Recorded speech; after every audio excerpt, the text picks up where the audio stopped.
I've literally spent days where I will not have heard my own voice because I will not speak.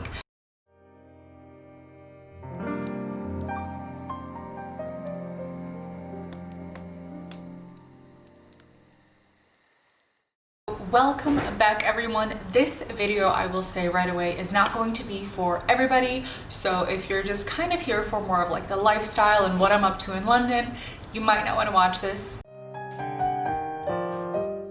The people who have either decided that they're going to move forward with their degree, even though it's virtual, or the people who are still kind of on the fence and are trying to decide whether or not they still want to move forward. I know that obviously I have moved to London recently from Chicago and I'm doing a virtual degree in another country, but I feel like this is pretty much going to be covering a lot of different points that anyone can relate to as long as you are studying virtually. So let's get right into it.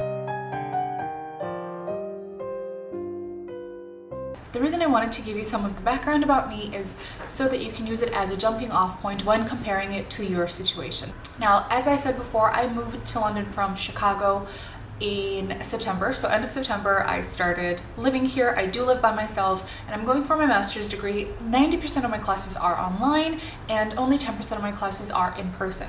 The in-person classes are not mandatory, so if you're not currently living in the UK or just don't feel comfortable going in, you do not have to.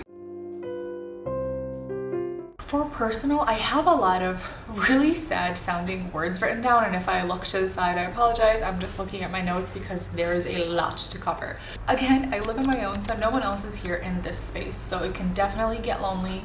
The first 2 weeks were the hardest because I had to self-isolate, so if you're coming in from a country that is going to require you to self-isolate, I really recommend you get your internet set up before you do anything else so that you at least are able to FaceTime friends and family and have some connection. And of course, keep up with your coursework. It can definitely be challenging just because you are now thrown into a completely virtual space and you're going to be expected to be very independent. So you're not going to have that same kind of in-person experience. You're not going to have that same kind of guidance. So it's essentially, hey, here's what you need to do on your computer, in your own home, in your own space, on your own time. You of course have lectures and seminars that are timed and you are expected to be there, but other than that, it's really up to you. And I know that that's usually how it is, you know, you're not studying in school, so to speak, but I still find it very challenging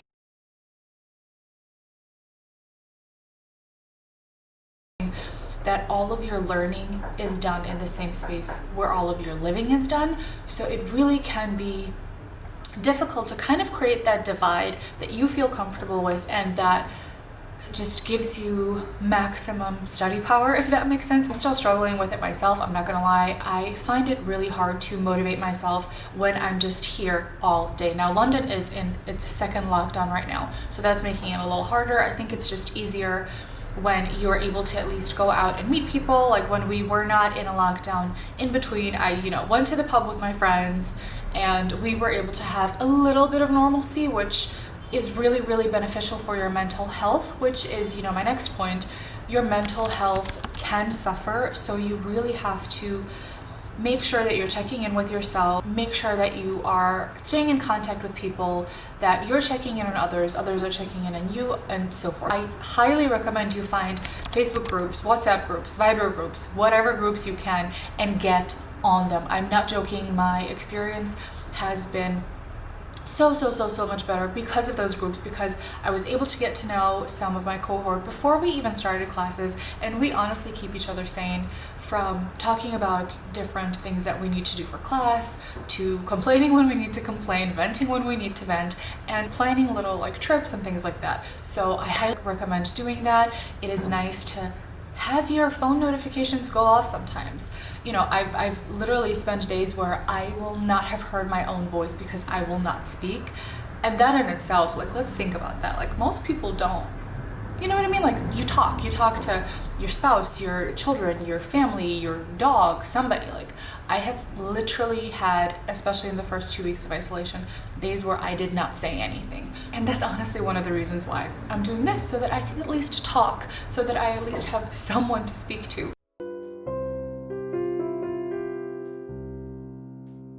Academia. Academically, it's challenging because you are not with your fellow classmates in class. You're not meeting them in person, you're not meeting your professors in person, so you're not able to form that bond.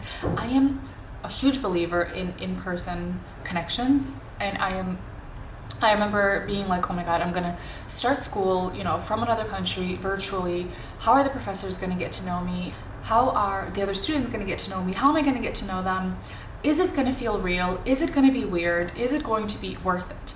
And I have to say that you do find ways around that. So for the professors, what I did is I emailed all of them. I emailed all of my professors for the first semester, obviously not, you know, the whole year, and kind of introduced myself. You know, I said, hi, I'm Danira. You know, I'm currently in Chicago, plan to be in London on this date, da da da da. Just a little bit of an introduction to have that connection at least, so that they, when they see my name, they know who I am.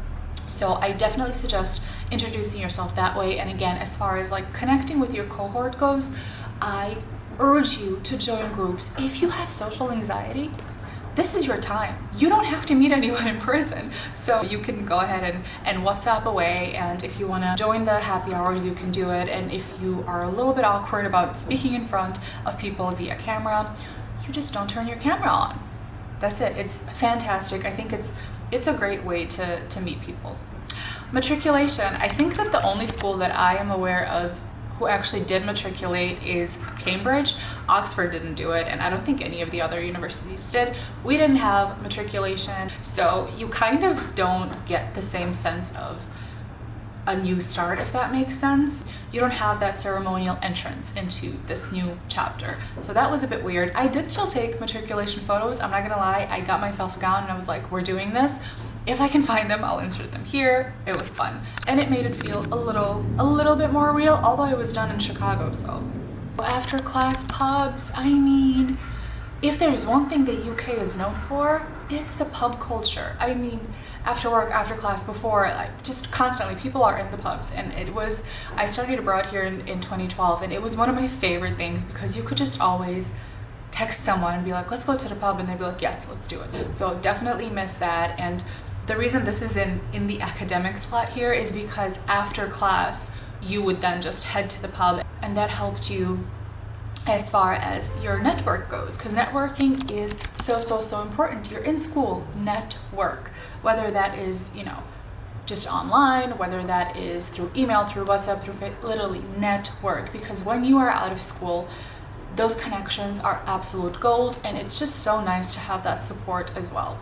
Now, one of the biggest things, and I think anyone who's doing a virtual uni can agree, is that it feels disorganized. And I'm not saying this to like shade anyone.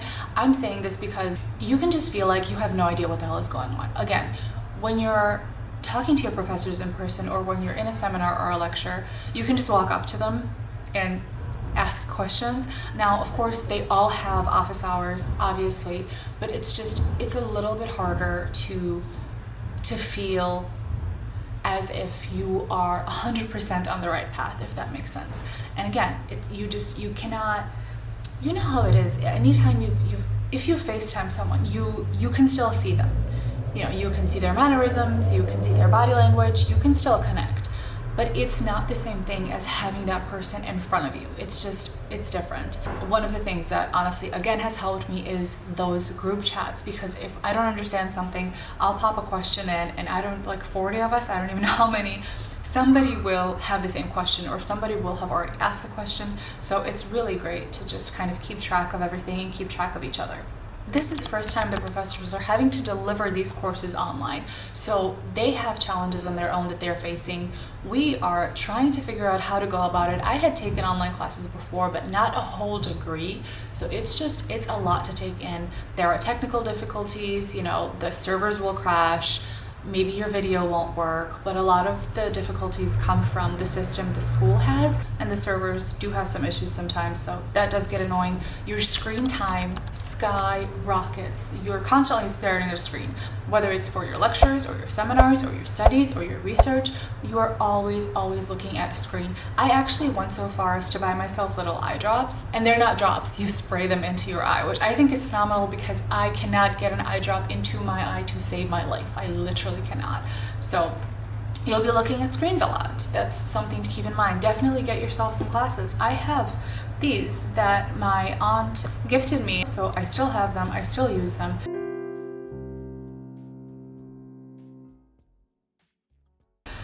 I'm gonna be honest with you, I'm spending a lot less on social events, obviously, because where the hell am I gonna go? We're in a lockdown. So I'm spending a lot less there, but I am spending more on school-related tech. Like, I have spent money on laptop accessories, desk accessories, making sure that I have a comfortable area in my home where I can study. I've spent money on like the eye drops. That's not something I would have bought. I have bought a printer, not something I would have used. I think it was like 80 pounds or something. So it does add up there. So if you can allocate a budget to that, then do so now if you're able to, so that when you do start having to buy these little bits and pieces, it's not going to be as big of a shock to you or to your wallet. Another big thing obviously is that work is down. People have lost their jobs. People who have been with companies for years and years and years are out of work, and that can be difficult if you are a student who is planning on working full-time, part-time, you know, internship, whatever it may be, because obviously this year we're seeing those numbers drop. So if you're dependent on a job, and if getting a job is going to enable you to stay in the city where your school is, please try to have that set up before and have a backup plan as well, because the last thing you want to do is have to drop out of university because you are not able to afford it. So that's a really big one. And again, if deferring another semester, so if pushing it back from January to September will enable you to save up more money and to have that financial stability, I absolutely do recommend that. Just make the best decision for you. But again, the last thing you want to do is move away somewhere and have to stop school because you're no longer able to support yourself or because you are struggling financially. One of the biggest burdens, and I speak from firsthand experience here, is not having enough money in the bank, and it will stress you out, and that's going to trickle down into everything else in your life. And if you're already going to school, whether that's undergraduate or graduate, you're going to need to focus on your studies as much as you can, and the last thing you're going to be able to do is focus on your studies when you're trying to figure out how to pay the bills. So that's just a really big thing to remember. So one of the unexpected kind of challenges that I really did not see coming was just the exhaustion. Like, I am constantly tired. And I don't mean tired in the way that you usually would be, like after a long day of work or after just regular in-person school. I mean the kind of tired that has nothing to do with physical and everything to do with mental. It's really hard when you're in the same space constantly to not feel stuck or like you're in a rut or get into a rut. We had a project that was due on a Thursday, so that whole week leading up to that Thursday, I was in my sweats, I was in my pajamas, I didn't do my hair, didn't really do my makeup. I did not go outside, which was big. Like, I got used to having 1 hour morning walks every morning, or at least every other morning. That week I did not do that, so I was inside. I would obviously go outside, you know, to get groceries. I went out once or twice into the city to see some sights, just to kind of get a change of scenery. But otherwise, it's just me and it's this apartment. I love this apartment, don't get me wrong, but it gets exhausting when you're constantly seeing the same things. And I'm always, you know, sitting in the same area. I've tried working from my bed, absolute disaster. I've tried working from my sofa, that didn't work either. So it's difficult. If you have a bigger house, for example, and you're kind of able to move from the kitchen to the garden, to the balcony, to this room, to that room, I think that's going to be a lot easier for you. But if you're someone who is in a confined space, especially if you're planning to live in student dorms, that has got to be really difficult right now because you are in such a small space. I have some friends who are in the dorms here, or in the halls here, as you call them in the UK, and they're just not able to even have lunch or dinner or anything with the people who are on the other side of the same floor. So definitely take those things into account. Make sure that you know what the rules and regulations are for your halls if you're planning to stay in halls. If you're looking for an apartment, maybe take that into consideration. Try to maybe adjust that a little bit. You know, is there more space? Like, when I was looking for my flat here, I made sure, because I knew that there was going to be inevitably a second lockdown and that I was going to be spending a lot more time in the apartment or flat than I usually would. So I made sure that I had big windows. Windows are a big thing for me, and that I did have some space. I looked at some apartments that were smaller. They were more affordable, but they were also smaller, and I just knew that mentally it was not going to be good for me. So I was like, you know what, I'm going to sacrifice my budget elsewhere. For example, we're not really traveling, so any money I would have spent on traveling is now allocated to make sure that I have a better surrounding for my mental health. So now I'm going to move on to the international challenges. So if you're moving from anywhere else in the world to the UK or to a new country in general, this part is for you. If you're not international, thank you so much for watching. Obviously, you're more than welcome to stick around. You might learn something new as well, but I am now going to dive into that. So the big thing is time difference. Oh my God. Now I moved from Chicago, so it's a 6-hour time difference. 6 hours really is not that much. But when you realize that everyone back home is free, essentially when you're sleeping, it gets tough. Anyone who works gets off at work at 5 or 6, it's already midnight or 1 here. So I'm asleep. I try to be in bed by 10, so it's done. And then when I wake up, when I do have a little bit of time, which is like the 2 hours usually of the morning, it's like 3 a.m. in Chicago, so that's not gonna work. So it's proving to be much more challenging than I thought to actually get on the phone with people and to get to see people.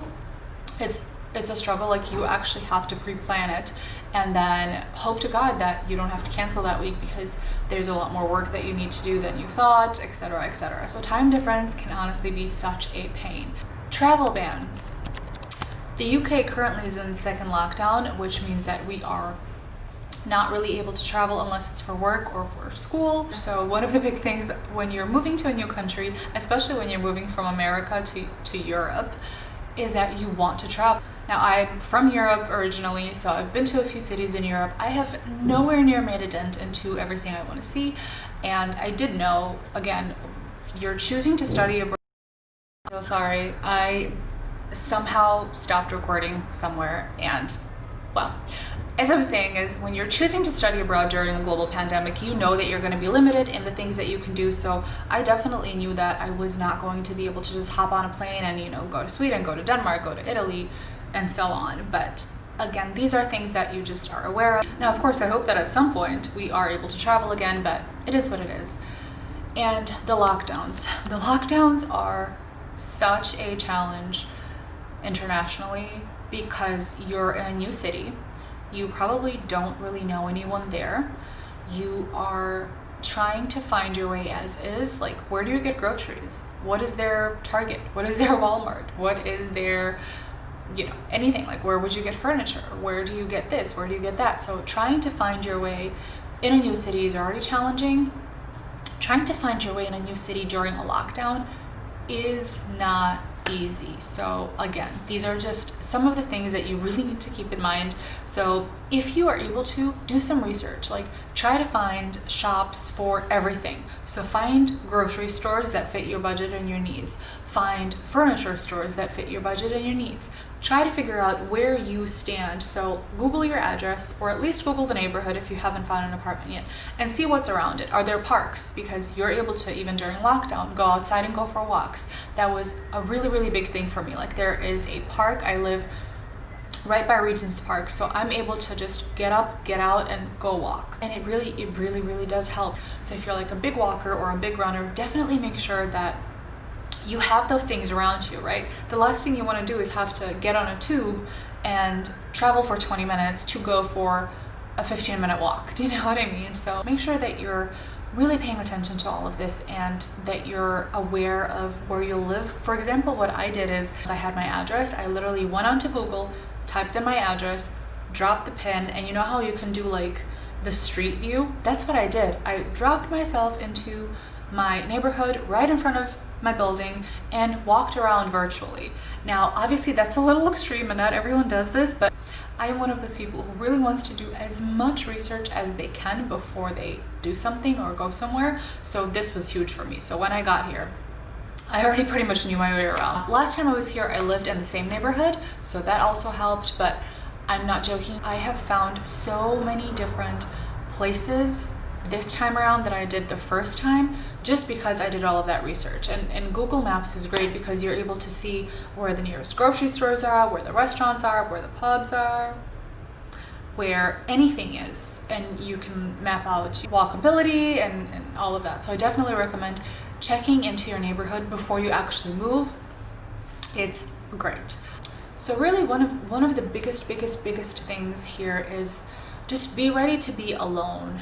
And I don't mean that in a scary or negative way, like just be ready for a lot of independence. Even if you're someone who lived alone, background info, like I've lived on my own for 4 years now, it challenges you in a new way, especially if you've been out of school for a little bit like me. It's really challenging because you have to have so much self-discipline. There have been days where I literally cannot force myself, like I literally cannot bring myself to do one assignment. Like I'm just like, I can't, like I'm not in the mood for it, I can't do it. You can't do that, because if you do that, you're not going to graduate, you're not going to get the degree. My personal goal is to get my degree with distinction, and I'm not going to do that if I don't have self-discipline. So I'm trying to kind of see what works for me, and I suggest that you do the same. Experiment, you know, don't just go through and think, okay, I have to study every single day, I have to study for 10 hours a day, because maybe that's what's causing your burnout. So try a few different things and see what sticks. Do not be hard on yourself. That is the biggest thing ever. Even our professors have said it, you know. I know that some schools, like undergraduate degrees, are running on a system where the grades don't really matter for your first year because it's during COVID. All that matters is that you pass. So pass or fail, that's all they're looking at.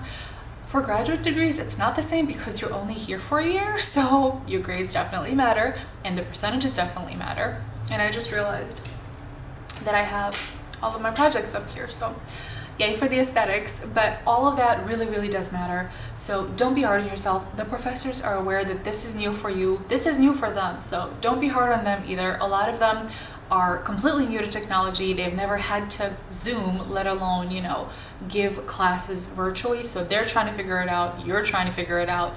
Just be gentle, you know. Don't be too gentle on yourself though, because I feel like sometimes we use that as an excuse, you know, like, oh, self-care. Self-care is not, I don't feel like doing this assignment, so I'm gonna go watch Netflix for 8 hours. No.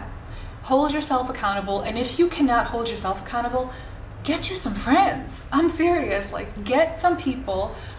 Again, WhatsApp, like all of those things, like connect with your schoolmates. Look for your university on Facebook. And yes, Facebook, not Instagram. Look for your uni on Facebook. Join the groups, okay? So if you're going to Queen Mary's, type in Queen Mary in your Facebook browser and find it. And you will see that once you join that group, there are going to be subgroups, and people are going to be posting about, you know, accommodation, looking for roommates, looking for furniture to buy, looking for, like, people are looking for their bubbles, you know, like if you're living abroad in a new country and you don't know anyone, you can, during COVID times, during lockdowns, form a bubble. Form you a bubble. Get a bubble. Get yourself in a bubble. I have a bubble. Bubbles are great because you're still able to see people and have human interactions. Last thing you want to do is, one, obviously, it's great for your mental health, but it's also great to keep your social skills alive. Imagine if all of us were just locked in, not speaking to anyone in person for 8 months. We would all be so confused coming out of lockdown, like you wouldn't know how to talk to someone. So get yourself a bubble, go on Facebook, find your university, get connected.